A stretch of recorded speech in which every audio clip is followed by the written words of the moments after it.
5 seconds to go.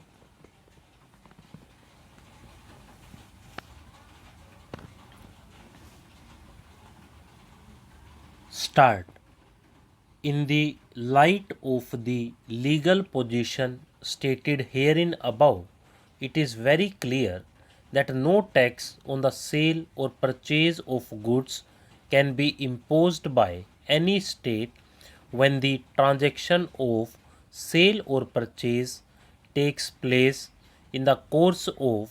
import of goods into or export of the goods out of the territory of India. Thus, if any transaction of sale or purchase takes place when the goods are being imported in India or they are being exported from India, no state can impose any tax thereon.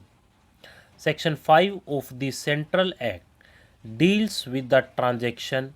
which is said to have taken place in the course of import or export. Relevant portion of Section 5 of the Central Act reads as a sale or purchase of goods shall be deemed to take place in the course of the import of the goods into the territory of India only if the sale or purchase either occasions such import or is effected by a transfer of documents of title to the goods before goods have crossed the customs frontiers of India.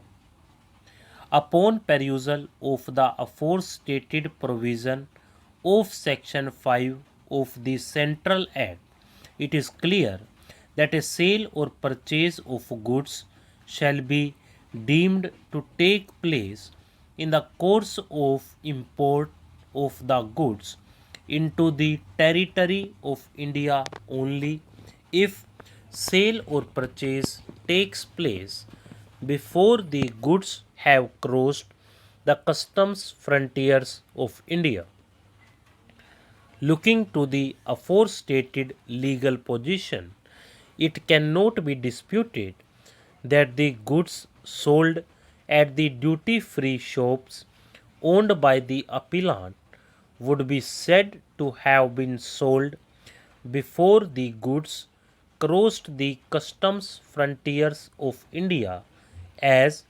it is not in dispute that the duty free shops of the appellant situated at the International Airport of Bengaluru are beyond the customs frontiers of India, that is, they are not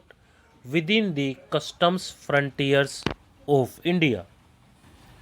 If this is the factual and legal position, in our opinion,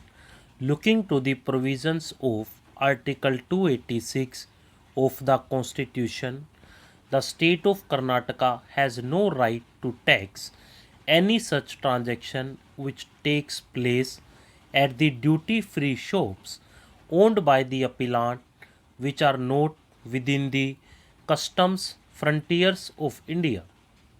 Looking to the aforestated simple and factual legal position, in our opinion, it would not be much useful to discuss the judgments which have been referred to. In our opinion, the legal position is so clear that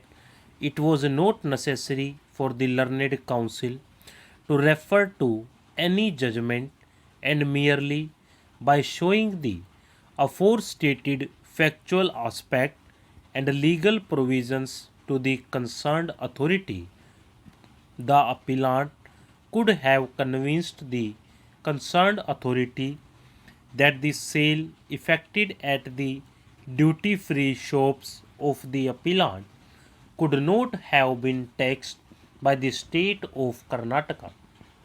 Learned counsel appearing for the respondent authorities had vehemently submitted that the appellant had not exhausted equally efficacious alternative statutory remedy, and therefore the single judge of the High Court had rightly not entertained the petition filed by the appellant. According to them, the division bench had also rightly dismissed the appeal for the same reason. According to them, this court also should not entertain this appeal. It is true that the appellant had rushed to the High Court without exhausting equally efficacious alternative statutory remedy. In our opinion, the learned single judge of the High Court was also right when he directed the appellant to move the statutory appellate authority. In normal circumstances, even we would have expressed the same opinion, but looking to the fact that the special leave petition has already been admitted and the matter pertains to the assessment year 2004-2005, it would not be in the interest of justice to relegate the appellant to the statutory authorities, especially when the legal position is very clear and the law is also in favor of the appellant. The learned counsel appearing for the respondent had submitted that the sale would not be taxed under the Act only if it occasions in the course of import, but the transactions of sale which are subject matter of this litigation had not taken place in the course of import, and therefore they would not be exempted under the provisions of Section 5 of the Central Act. In our opinion, the aforestated submission cannot be sustained. They again submitted that in the course of import means the transaction ought to have taken place beyond the territories of India and not within the geographical territory of India. We do not agree with the said submission. When any transaction takes place outside the customs frontiers of India, the transaction would be said to have taken place outside India, though the transaction might take place within India, but technically, looking to the provisions of Section 211 of the Customs Act and Article 286 of the Constitution, the said transaction would be said to have taken place outside India.